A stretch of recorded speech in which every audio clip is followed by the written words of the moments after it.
நிறைய நெருக்கம் வருதுங்க. உங்களுக்கும் எனக்கும் நிறைய நெருக்கம் வரும். கிறிஸ்தவர்களாகிய நமக்கு நெருக்கங்கள் வருவது அதிகம்தான்.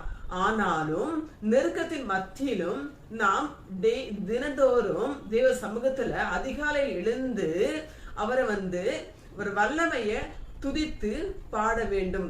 அப்படி பாடும்போது இயேசு உங்களுக்கு தஞ்சமாக இருப்பாரு. தஞ்சம் மாத்திரமல்ல, அவர் உங்களுக்கு உயர்ந்த அடைக்கலமா இருப்பாரு.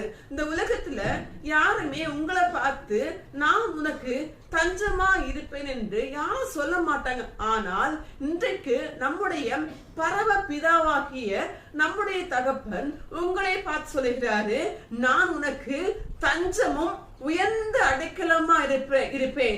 நீங்க பயந்த நேரத்துல அவர் உங்களுக்கு தஞ்சமாகவும் அடைக்கலமாகவும் அரணாகவும் கோட்டையாகவும் இயேசு கிறிஸ்து உங்க வாழ்க்கையில உங்க கரங்களை பிடித்து அவர் உங்களை நடத்துவார்.